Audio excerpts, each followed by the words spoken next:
Again, welcome everyone. We'll be starting up in a minute or two.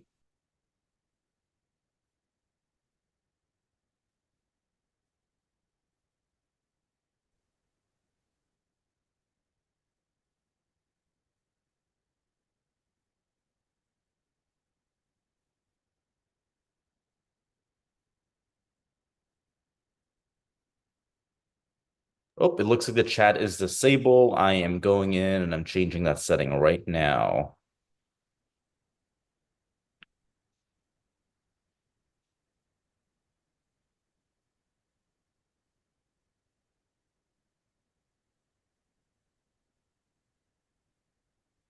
There we go, y'all. The chat is enabled. Welcome.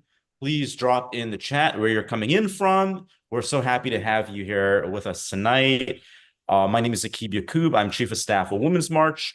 Whenever I jump on a Zoom or a call with y'all and you see the face and the beard, you get confused. I'm male-bodied. I work with the Women's March, super behind the scenes, supporting the incredible women who are here. I'm filling in for the incredible Amanda Chavez Barnes tonight, who is unable to join us.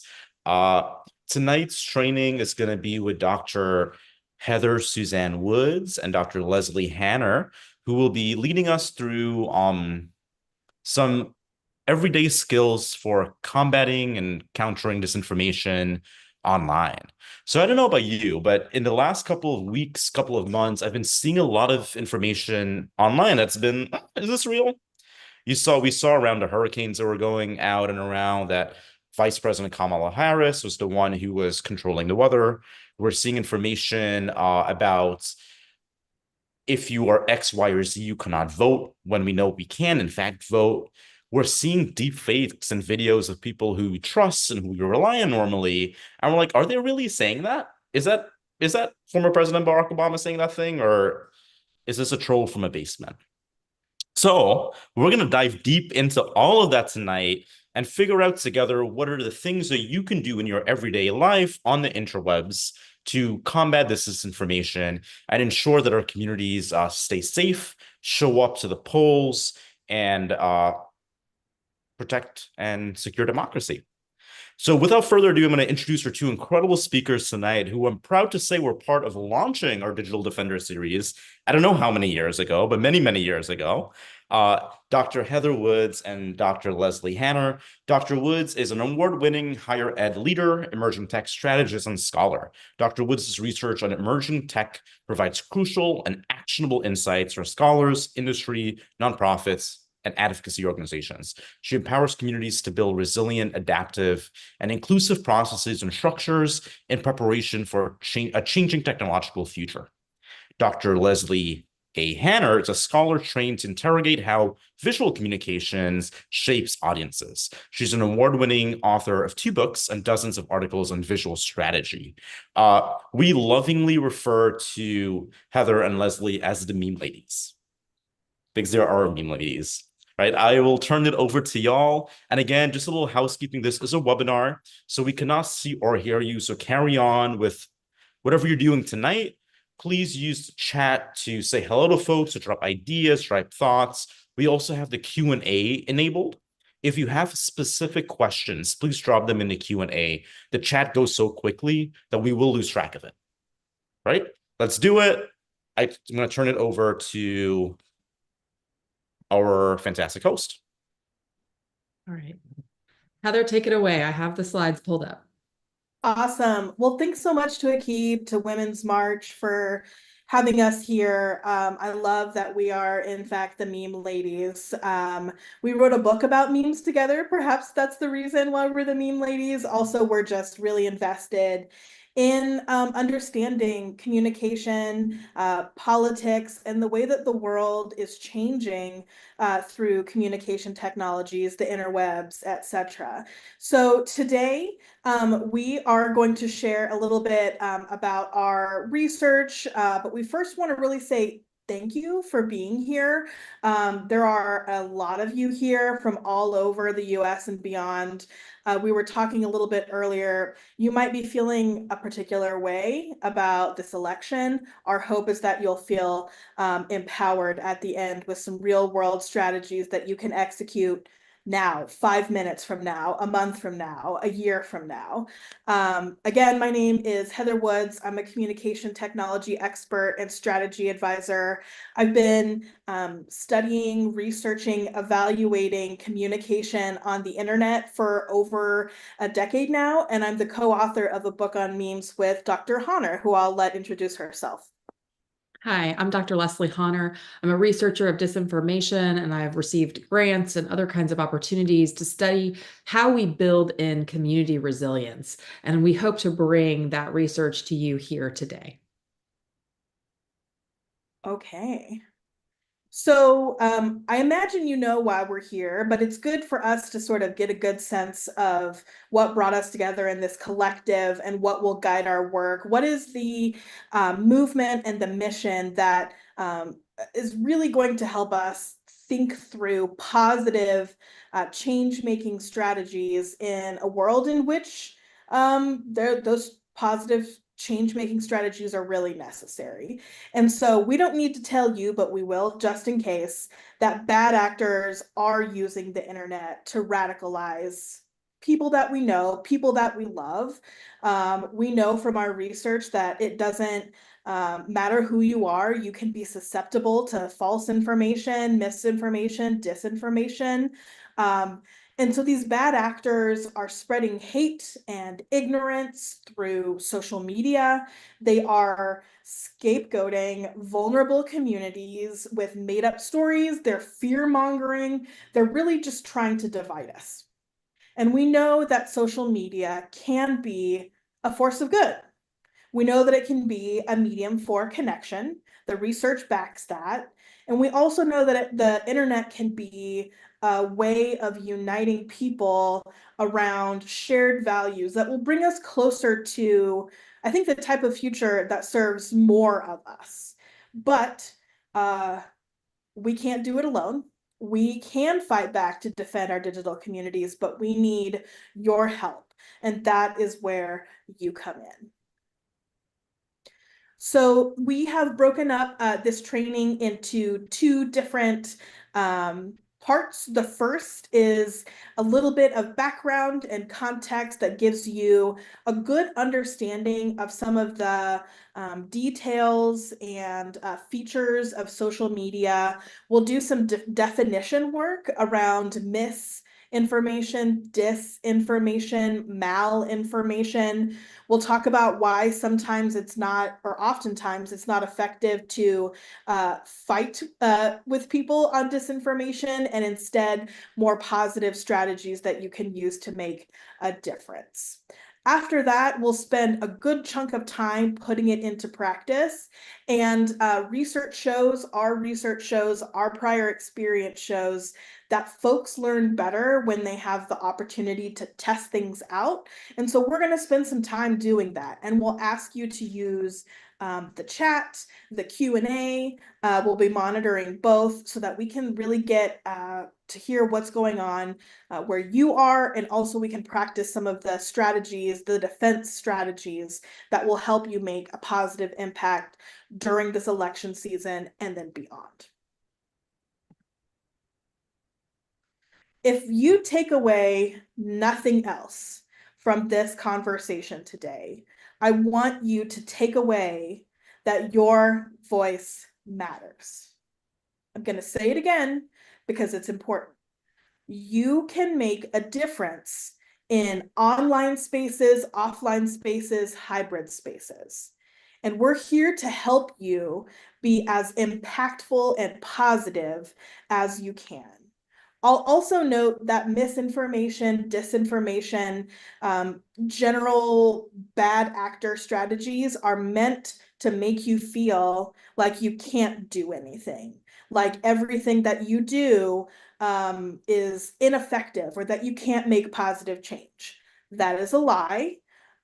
We believe, and the research shows, you can make a positive impact in your community, and we'll teach you how to do that today. We have several learning objectives that we hope to cover tonight. First, we want to teach you how bad actors are spreading false information and how that impacts us. We also want you to learn some key terms as it relates to mis, dis, and malinformation, as well as how to identify these different forms of information. We want you to use and learn some proven persuasive tools to counter disinformation in your everyday life. And we also want you to figure out when it's appropriate not to engage, when you need to save your energy or your firepower for another day. And then, of course, we want you to be able to protect yourself online. So we'll briefly talk about that towards the end of the presentation. And we also ultimately want to use this hour to remember that we are working together with like-minded digital advocates to take back our digital space from disinformation, to reclaim that community online. So, since you're coming here today, what is it that brought you to this training? If you could drop that in the chat, that would really help us get a sense of what calls you to engage in disinformation defense. Thank you.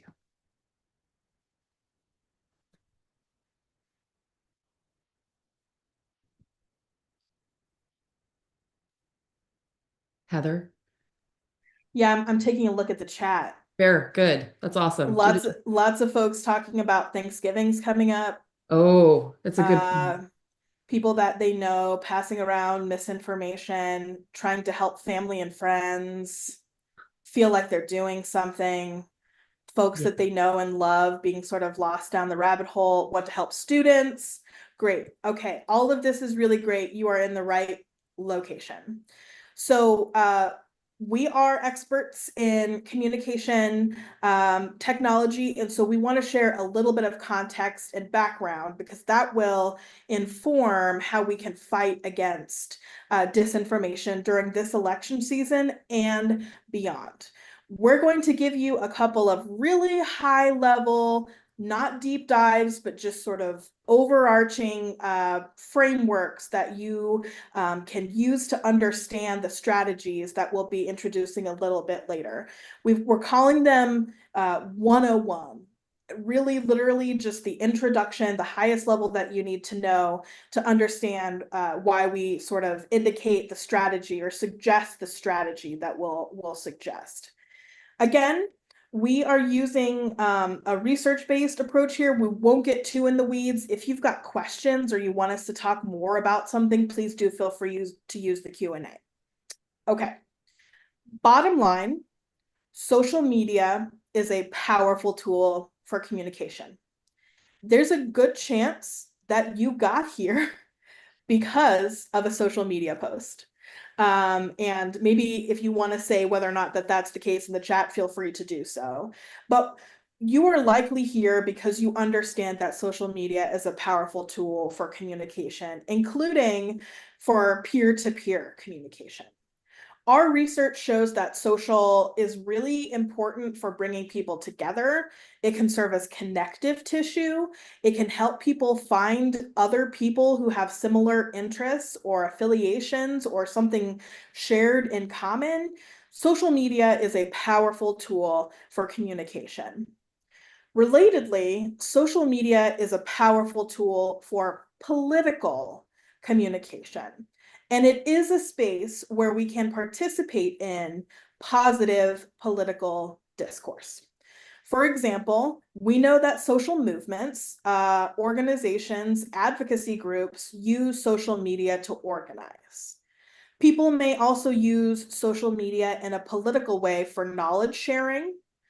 People might use social media as citizen journalists doing on-the-ground reporting earlier than maybe legacy or traditional news or media outlets, or if a particular issue is not being covered by mainstream news, citizen journalists can sometimes provide that context. Political communication online is important for finding one another. We have all found each other here as a community of like-minded groups of people who can come together to make a positive change in an election season. But it's also important for connecting folks to resources like this training. So social media can be a political communication space, but we have to take it back. It is a place where we influence people, where we are influenced, where change is built, and where democracy can thrive. Similarly, we all know that the internet is not a perfect space. Far from it. It's a place where misinformation, disinformation, hatred, and even violence can spread and circulate incredibly quickly, very, very quickly. Some of that is because there are bad actors on the internet. And those bad actors can be folks part of movements, it can be geopolitical or foreign actors. But some of the reason why misinformation, disinformation, hatred, and even violence circulate so quickly is the structure of the platform or the social media incentivizes the weaponization of communication tools by bad actors. So what we see on social media is the result of us communicating with one another, but it's also the result of technical tools and sort of logics or principles like algorithms and other technical features that produce the feed, the news feed, or what you see on the internet. And as you know, algorithms tend to amplify high engagement posts. So if something has 1,000 comments on it, it might go viral, or it might be placed higher in a social media feed than something that doesn't have as much participation. And that's good because engagement is the way that a lot of folks gain visibility, but it can also be a double-edged sword if the engagement is not truthful, if it's got misinformation. The algorithm cares less about the truthiness of a thing and more whether or not people are participating in it, sharing it, circulating it, making it go viral. And so what's important to note about this is while you are an important actor in communicating online, you can't control everything or even most things on social. And so for that reason, we're going to offer you some tried and true tips and tricks that help you understand and then execute a positive impact, knowing that there are systems that you can't control, can't touch, and sometimes can't even see.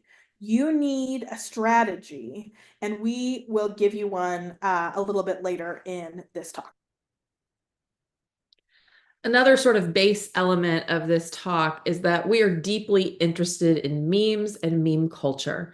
We would define a meme for our purposes today as a cultural item that spreads across the social or even across the internet. But we also know that memes are heavily political. Heather and I wrote a book together on the 2016 election entitled Make America Meme Again. And we were really interested in how memes as a mode of communication were being pressed into new service. They were being pressed into the service of policy change, of persuasion, but also of actors who wish to diminish facts in the world and encourage adherence to disinformation. And we know because of that that memes can be weaponized. If we think about the 2016 election, we found that a great deal of those conversations were being shaped by memes and disinformation as memes. We also know that foreign actors, namely the Kremlin-backed Internet Research Agency, were part of creating these types of images and metacultures on the internet that moved disinformation and misinformation very easily across the internet. So because memes seem to be a rather pithy image, something that we wouldn't pay attention to, unlike scholars, that sort of viewing those memes might be brushed aside as non-influential. But what our research says is nothing could be further from the truth. And while in 2016, we saw memes that were directed towards the election, over the last few weeks, we've seen a lot of disinformation related to encouraging people to disengage from the political process, either to not vote or to not participate at all. And so as we see this type of disinformation, we want to give you the tools to fight back against those narratives.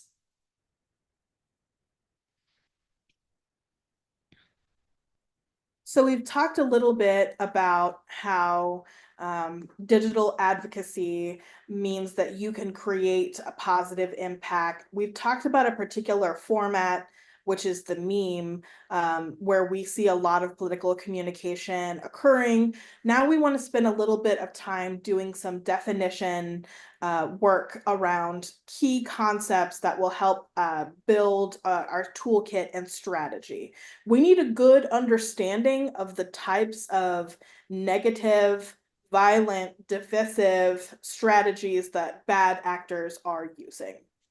So I'm going to go over 3 concepts here. One is misinformation, one is disinformation, and one is malinformation. So misinformation will start off first, and we'll say that it is false information, something that's not true. The person who, or people or group that might be sharing it might not know that it's false information. The sharing of that information may not be intended to be harmful, but it still may be impactful. It still might do harm. So false information that may not be intentionally shared or shared with an interest in harming somebody, but it can still have a significant impact. The second type is disinformation, which is the deliberate spreading of false information that leads to harm. And often we find that disinformation is oftentimes coordinated. It's part of a broader strategy. It's a tool to sow confusion. It's a tool to make people feel like they don't know what is real or what is true. It's deliberate, false information, often coordinated. Malinformation is the third concept that we will talk about today, which is false info or half-truths. Or another example would be truths that are true in one context, but they're purposefully used out of context for the purposes of manipulation. So whereas misinformation is false information that may not be intentionally spread, but still has an impact, and disinformation is deliberate spreading of false info that leads to harm, malinformation is sort of shiftier and kind of a little bit more on the edge of truth. In some instances, it might be true, but in this particular context, it's a false truth, half truth, taken out of context for the purposes of manipulating. Okay, so these concepts have a lot in common. I wonder, could you share in the chat what these definitions have in common?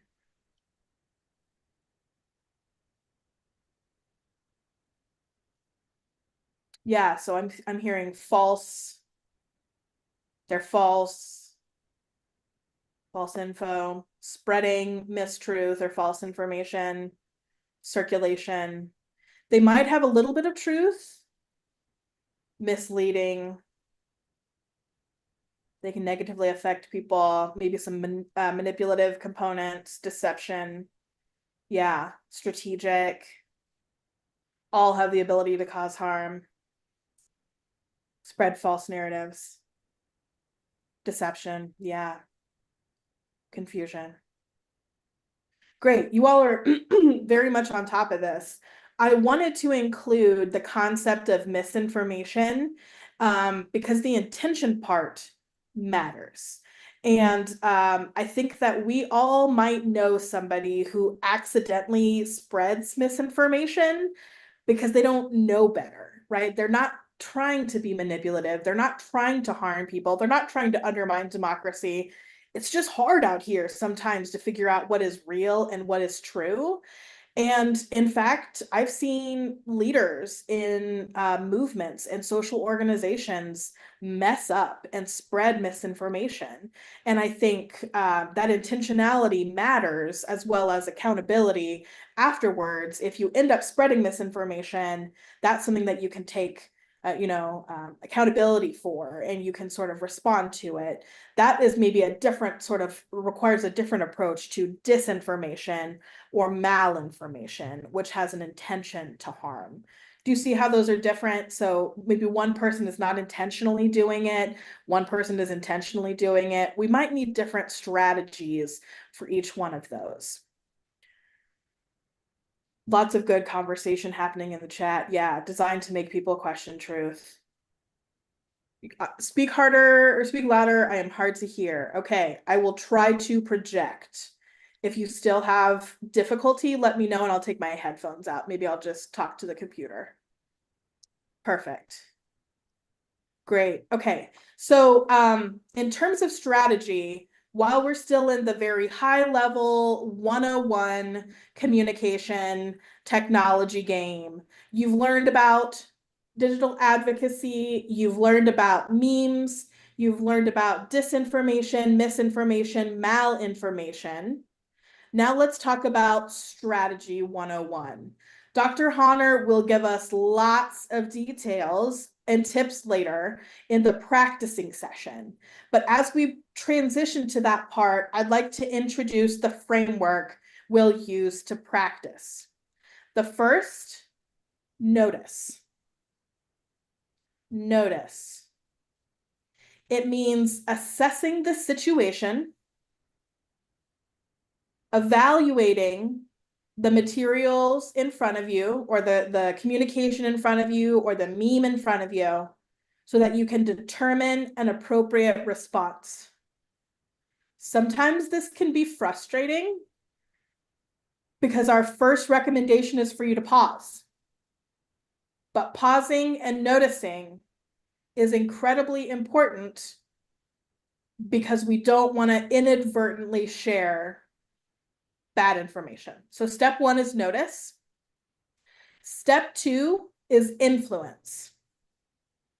And that is to make a positive impact with consistent communication tools. And we'll talk about what that looks like, what those positive, consistent communication tools. But influence is to make an impact. And you might say, I'm not an influencer. I don't have, 500,000 followers on TikTok. That's okay. It might even be better because your influence locally can be incredibly impactful. Step three is either lock in or walk away. I don't know if there are any poker players in here, but one of the most important parts of battling election or any other kind of misinformation, disinformation, is knowing when to hold them and when to fold them. Discerning when it's appropriate to engage and for how long one should engage, and discerning when it might be time for you to go do something else or decide to disengage. And we'll talk about what tips or types of communication would be appropriate for either locking in and staying the course or just walking away. So if we want to become skilled at battling disinformation, we need to practice our skills. And Heather's sort of given you the bird's eye view of the strategy. My job is to teach you a little bit more about the disinformation that you encounter in the everyday and how to enact that strategy. So we know that you are seeing disinformation likely at a rapid rate. The current stats say that 67% of US users see disinformation on a regular basis. Meanwhile, 10% of social media users in the United States knowingly share falsehoods or lies in their socials. We want to check in with you. How often do you see mis, dis, or malinformation? Is it daily? Is it something that you see 2 or 3 times a week? We would love to have you give that answer in the chat for us.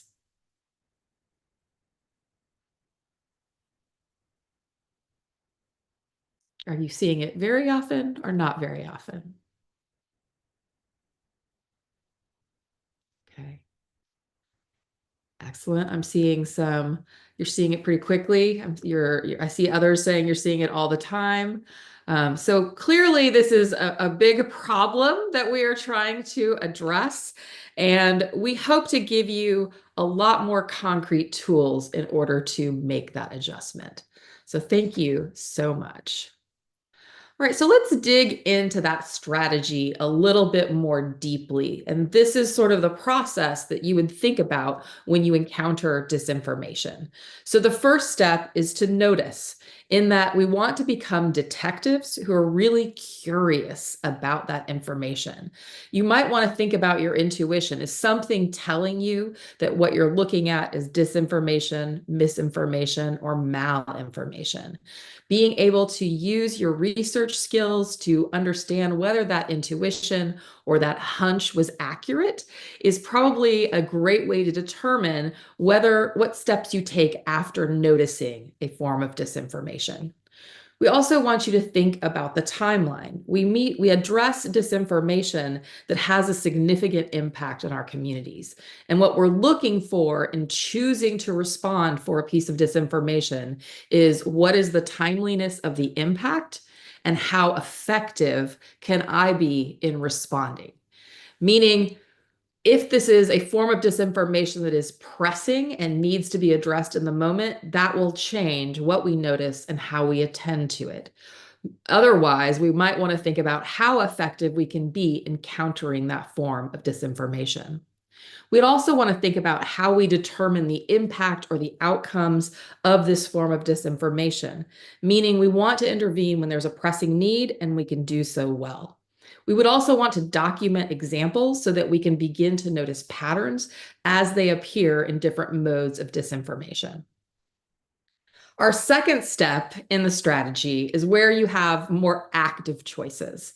And we ask you to begin by pausing first so that we're thinking more strategically about our own influence in the world. That means, big picture, we want everyone to commit to positive, authentic, wonderful communication messages in the social, because that helps us to build the community that we wish to see on our screens and in the world. That second step also means then that you want to use locally based, consistent, positive, and authentic messaging. What Dr. Woods and I research has shown repeatedly is that when we use positive, consistent, and authentic messaging, that helps create an attachment to the truth and discourages people from following disinformation. There's other responses that we can make. So we can pause, we can use local, positive, and consistent messaging. And the third thing we can do is to provide social support to other people who are backing the truth. So if you encounter disinformation and there is a string of comments, one way that you can support truthful comments is to look for the commenter who's saying the truth, like that post, comment on that post, amplify the truth wherever you can by spreading it through your likes, shares, and comments. We also can look for context clues. So one of the responses we can offer to disinformation is to provide greater contextual information that limits the falsehood of the claim. So if you saw a particular form of disinformation, this might look like providing context underneath the post or engaging with the post in a way to pull forward context. In fact, as we engage with dis, or malinformation, we need to remember that we have to merge fact with feeling. You can't convince someone to not believe disinformation by telling them it's a lie. Instead, you have to remember that people become hooked on these false stories largely through their emotional appeals. In fact, base emotions are really common, like fear or hate. And so as we attend to those moments, we want to be able to respond to the reasons why someone is posting misinformation, not just the inaccuracies in what we're seeing. And then the third step is to lock in or walk away. You have to remember that mis, dis, and malinformation are long-term problems that are not going away anytime soon. And our energy sources are finite. We have to pick the battles that we have the energy and stamina to engage. And it's okay. In fact, it's encouraged for you to take breaks from battling disinformation because you will quickly be swept under the deluge of disinformation on the internet. We also remember not to argue with a wall, and that means two different senses. One, we should save our time to not engage with people who are unwilling to be convinced. If it's going to take all your energy just to get them to agree to a small point, that's something we don't want to pursue in terms of countering disinformation. We would also want to look at the agent who's spreading that disinformation. Is it a real person? Is it a bot? Is it AI generated? Those will give you a much deeper set of tools to understand when and how you can engage against disinformation. Before we transition to the next slide, if we go back just one, take it from us. When we were writing our book about memes, we were on perhaps some of the sketchier parts of the internet, and we had to spend time and remind each other to look away for a while, to like go touch grass, like go read a book, go be part of something positive, go disconnect. This is a long-term approach. We need to do this for a while, and that means you have to protect and take care of yourself. So just wanted to affirm that. Take it from people who have been on the weird parts of the internet. You gotta take a break. Take a break. All right, next slide. Thanks. This So slide, we go ahead, go Heather. ahead. Sorry. Yeah. No, you. I was just going to say this is a wonderful resource in terms of detecting fake news. I would encourage you to save this image or take a screenshot. It's something I use in when I'm teaching classes all of the time. Take it away, Heather. Yeah, I think it's from our colleagues in librarians. It's from I think our librarian colleagues, and they are always on top of fake news. One thing that we wanted to note is the "is it a joke" component here. Memes are oftentimes supposed to be jokes or funny. That doesn't necessarily mean that they're not impactful, but also recognize that sometimes people use satire. There are entire organizations, newsy outlets like The Onion that do satire. So like just be thoughtful about that as well. And I think we've talked about some additional context. Dr. Honor, is there anything else you wanted to share? No, I just that this is a really useful graphic, and I encourage you to save it because it really helps you process some of the questions you might ask when you encounter disinformation. Perfect. Let's go ahead and go to the next slide. So when we first started doing digital defenders training, AI was a different type of thing than it is now, but it merits an addition. So we've added a slide here. And the takeaway is you can use the same sort of three-part strategy that we have introduced and sort of shared, which is, again, notice, influence, lock in, or walk away. Practice getting to know when AI generated material is a little bit off. Oftentimes, if you do the thing that we recommend, which is pause, take a beat, don't immediately share something, you'll notice that there's like some weird stuff happening in the image. Like AI is not perfect, it's far from perfect, and usually humans can discern the weirdness. So a recent article from the Washington Post had a really great set of guidelines. Things like look at hands. AI is really bad at hands. It'll provide extra fingers or extra hands or extra arms. It generates hands with weird sort of features. Zoom in on any inanimate objects in the image to see whether they feel off. So sometimes there will be things in the background that make no sense, or like fences will be weird and move all over the place. Sometimes it'll include images or like objects that don't make sense at all.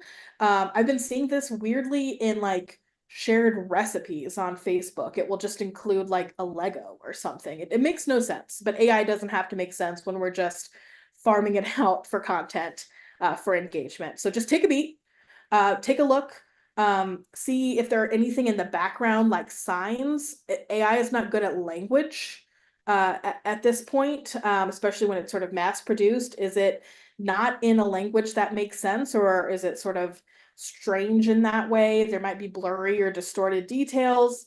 And then sort of do all of the other signs that we recommended on the previous slide, which is it a reliable source? Does it seem timely? Is it meant to be a joke? Those sorts of things. Are there different reports of the situation, etc.? In terms of additional tips for influencing, recognize when something is not a human, and don't fight the non-human if it's not going to go anywhere. Don't fight with chatbots, don't fight with trolls, don't fight with fake accounts. You can oftentimes figure out if something is a fake account if you like click through and it doesn't have any friends or any like original content, it's only reposts, or if the image itself looks fake or weirdly generated. That's why we really recommend focusing on local influence, because you know those people, you know, like your great aunt Marge, and you could talk to her, or your colleague in on Facebook, but like randos on the internet, they may not even be real. And in fact, a lot of social media numbers are juiced by bots, right? Boost people who are sharing good content and point out bad content strategically. We'll get into a little bit more about how to do that. And then again, lock in or walk away. AI, take it from somebody who is also an AI expert. I think the way that we're talking about it now, it's kind of a bubble, but it's also the Wild West. So we don't have a lot of regulations. We're just sort of responding to it. It's growing and it's weird and it's all over the place. We would recommend, if we're doing this for the long haul, we support regulations, but also we learn how to engage with AI more generally. Okay. So, in order to practice these skills, we thought it would be best if we gave you the context of the decisions you can make, right? That you are an influencer in your own social circles, that you can use social support to like or comment on people who are spreading the truth. And so we hope that we are going into the election example now and to see how you would respond. Heather, do you want to describe this case study? Yeah, and this is a not so hypothetical that unfortunately we saw in our first Digital Defenders training, and we've seen subsequently, which is that people are sharing disinformation about when the election is, right? So imagine hypothetically that we're preparing for an important election. That couldn't be us, right? It's the week before the election, and we start noticing signs in certain neighborhoods reminding people to vote on Wednesday. We start seeing similar posts online. What would you do? On the next slide, we're going to make some recommendations. You can maybe choose between A, B, C, or D. So again, the situation is that there's false information about when an election is going on a friend or acquaintance's social feed. So somebody that you know, maybe not your bestie, but just like somebody that you encounter on the internet, but you kind of know. Do you do nothing? Do you report it to the platform? Do you respond to the post? Or do you provide social support for people who are arguing on the post? Feel free to drop your answers in the chat. We would love to know what you would do.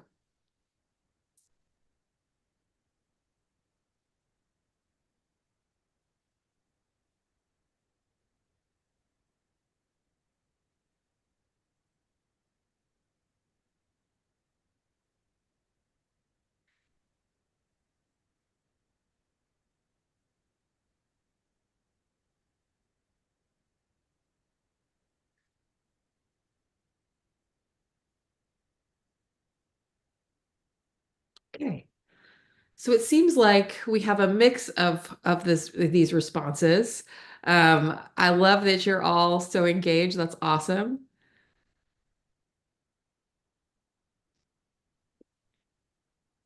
Dr. Hunter, what would you do? Um, I think that B and D are the most correct answers. D in particular, because what D is creating social support for others who are trying to spread the truth, which will help diminish the influence of disinformation on that post. But also, I would also want to report it to the platform so that they could potentially remove that post. Yeah, I think that's good. I think that there's an instinct to want to get on the post immediately, start, rectifying the error. Remember, algorithms are agnostic about the truth. And sometimes, if we all pile on to fake information, the algorithm doesn't see us as trying to say that the information is bad or not true or real. And it just says, oh, this is an incredibly impactful post. I'm going to launch it to the top of somebody's feed. So you want to be careful about engaging with, posting on, etc., something that's misinformation. If you truly want to let somebody know that they're spreading sort of misinformation or disinformation, you could consider sort of communicating with them privately, but beware that the algorithm might juice false information without a care for whether or not you're saying that the information is bad. In terms of reporting it to the platform, you know, that's something that we can recommend, but we also don't necessarily know that that will solve the problem immediately. Sometimes social media use AI to filter in and out those sorts of contexts, and or they don't even necessarily respond to things at all. And I imagine at least some of you in here have had the frustration of reporting something and then the social media outlet saying it's fine, it's within our policies, or it's freedom of speech, etc. If you want to correct the information, again, you could let the person know privately that they're spreading misinformation. That could be effective. You could boost somebody else who's got the real information, or you might try to sort of share your own positive information. Be careful about launching false information to the top of a newsfeed. Okay. You're all doing beautifully on these examples and answering wonderfully. Let's try another hypothetical example. So we know that Ted Cruz was a big fan of the most recent presidential debate because after the most recent presidential debate, he posted the meme being held on the phone to the right on his X feed. I'd like you to imagine for a moment that one of your friends or loved ones shares this meme on their social feed. How is it that you would respond to this kind of claim, especially since you know that it's not true that Haitian immigrants are eating animals in Springfield, Ohio, but are instead beloved members of the community?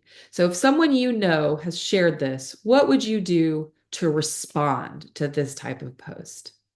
Feel free to drop that in the chat.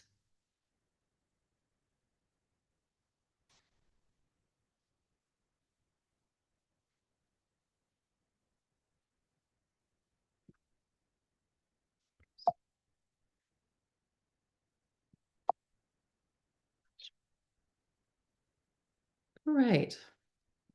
So I'm seeing breathe first, block them, shame them, ignore them, block them all. Okay. Okay. Anybody else? Great. Heather, what would you do if you saw this on say someone you cared about on their feed? Well, first, I would recognize that memes can be powerful tools for misinformation or disinformation. We included this because this is kind of like an OG, like early example of a meme, quite literally cat posting with image with sort of communication on top. So it's kind of an old school meme, which is interesting. One of the first things that I would do is try to get a sense of the genesis of this conversation, of the misinformation or disinformation. Um, there's clearly some stuff missing from the meme, which is actually memes do pretty well, is they remove context to cause a little bit of confusion. I might Google to see if there are news articles about you know, eating cats, etc. And having done that immediately prior to this presentation, I know that one of the first things that comes up in a search is from local area government that has an FAQ about immigrants in the area that sort of dispels or rejects the falsehoods of this particular meme. What else would you do, Dr. Honor? Um, I might actually create a different post. I would create different content that celebrates the rich lives of the people in Springfield, Ohio, that are luckily not the same as what disinformation tells us, right? That the community there is doing quite well. And I would love to create positive, community-oriented posts that help to shine a light on what's happening in the wonderful community of Springfield, Ohio. If you know somebody from that area, you might seek them out and see if you can amplify their messages. Right. Remember, we're trying to amplify the positive over the negative. And you also want to be mindful of the particular platform that you're on, because sometimes platforms will amplify comments, and sometimes they'll amplify the post. So you'll need to use your discretion as to whether or not to engage on a particular post if it's negative, but there's a good positive comment that you can provide social support for, or if you judge that it's going to just cause that negative misinformation to skyrocket, in which case a separate post or a more positive post is probably a better option. Yeah, that was great, Heather. Thank you for sharing all that. Okay. And our last hypothetical example is from North Carolina and the FEMA responses that we've seen on social media. So Heather and I have seen a ton of disinformation, particularly on TikTok, posting that FEMA is either not responding well or is embezzling money. There's all kinds of different disinformation claims that are being circulated about FEMA. It feels strange because everything that's on TikTok doesn't seem to be about anything that's related. But nevertheless, FEMA is getting all sorts of disinformation such that people are walking up to FEMA with guns, and they're having to be moved to a second location. So let's imagine for a moment that someone in your socials posted a fabrication on their TikTok or on their social media feed as it relates to North Carolina relief efforts. What would you do to respond to those falsehoods as it comes up on social media? So using the chat, what would you do to TikTok FEMA rumors swarming on random viral posts? What we're looking for is how is it that you can respond to immediate threats, and how is it that we judge that?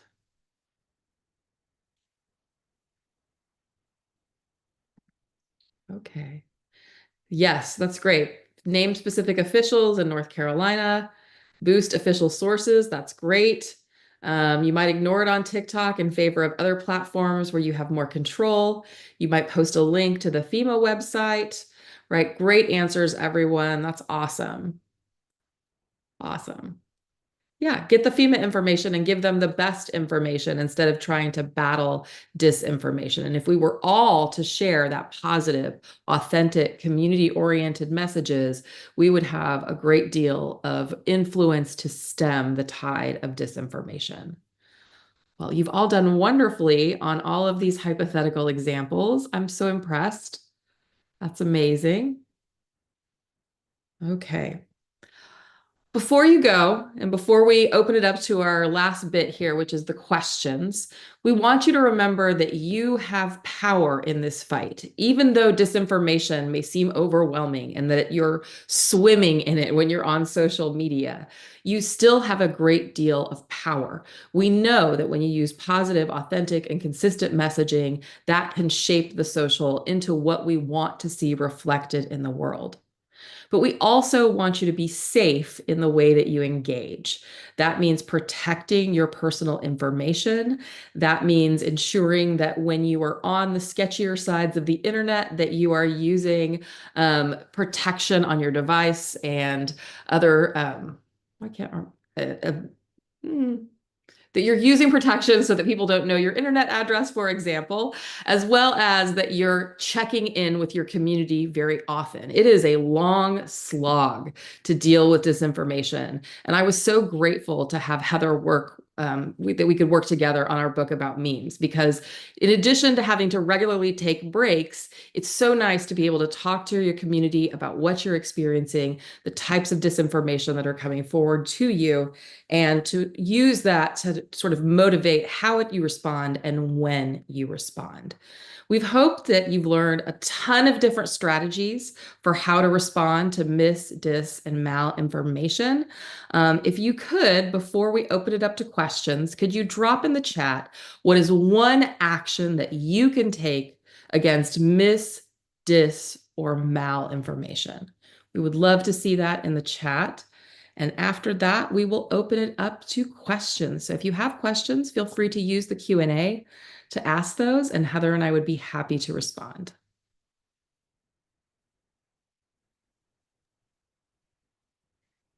I'm going to So stop. perfect. Yeah. One of the questions that we're seeing is, will this be available at a later date? Akib, feel free to correct me, but I'm pretty sure this is being streamed on YouTube and will be available on YouTube afterwards. Is that right? That is correct. And we'll also, for everyone who signed up, we'll send a recording after this call as well. Groovy. Let's see.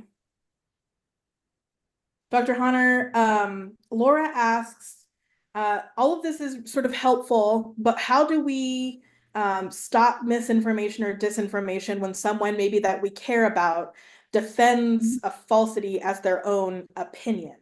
So it's, you know, their own opinion, it's not from somewhere else. How do we approach that? So I'd say there's two responses that you would want in that moment. One, you need to remember that you have to you have to uncover the emotional root as to what that person is getting from posting that disinformation. So I would be really curious and engage with talks about this person or with this person to understand what their motivation is, what are they fearing, or what emotional component is at the base. And the second thing I would want to sort of remember in this process is that the best thing you can do is being consistent, positive, and authentic, because that way you become a trusted source of information. And I know some people will feel lost to you now because they are so far down some political wormhole. But I promise you, if you remain a trusted source, those individuals who you feel like you've lost will return to you for quality information. And you'll be surprised at how much influence you have over people who would likely believe falsehoods otherwise. Yeah, that's great. There's another question in the chat about how we keep ourselves from feeling hopeless in the sea of disinformation that has taken over our online spaces. One thing that we would recommend, again, is viewing this as a long-term sort of problem, which means you are not solely responsible for solving the problem, and you can't do it alone. And so being in spaces like this where there are like-minded collectives who are interested in doing this work, let that sort of like fill your battery, and also like feel out when you need to take a break. If we do this for the long haul, or as Kaba says, we do this till we free us, then that's a broader horizon, and it gives us a longer vantage point to look at, which means we have to be disciplined in our solidarity. We have to be disciplined in our work, which means taking breaks and taking care of ourselves and watching trashy TV, or like reading a good book, or like whatever makes you feel good, going for a walk, petting a dog. Those are some of the things that we can do to make ourselves feel a little bit more powerful in this fight. Okay. Yeah, the chat is wonderful. Y'all are doing amazing things. There's a couple of questions that are sort of around the same thing, which is like, I can't get through to my colleague, friend, you know, family. They're just sort of, they seem like they're gone to, like they're lost in the sauce. Like they like whatever I do can't reach them. I really want to remind you all that you want to merge fact with feeling.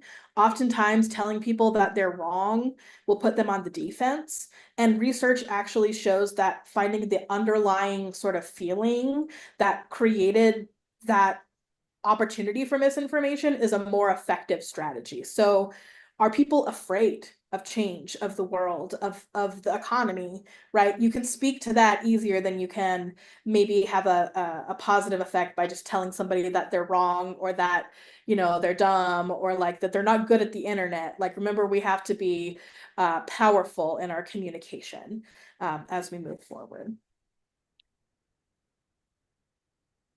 I think somebody's asking a question about money being the root of this, and how do we um, push out anger and fear from our socials and other strategies.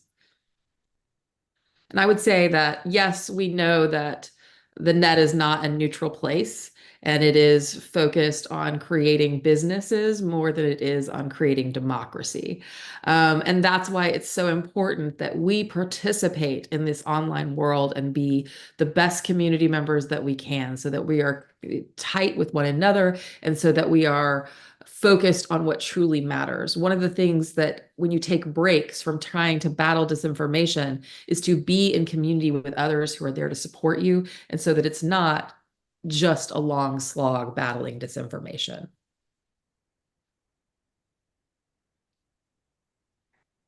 Well, I think that's about our hour. Thank you so much for coming. And we hope that you learned something useful today. Have a beautiful day. Heather, do you want to say any last words? My last comment is, if you're here, you've got the power to make positive change. Do it strategically, take care of yourself. We're in this for the long haul. We're so grateful for your attendance, your participation. Please come back to this video anytime that you need it. And thanks to the Women's March for bringing us. Akib, any final comments? Thank you both so much. Y'all get out the vote, do what you need to do. We have exactly 2 weeks from today. And for those who are marching in DC or across the country on November 2nd, we'll see you out in these streets. Take it easy, y'all. Good night.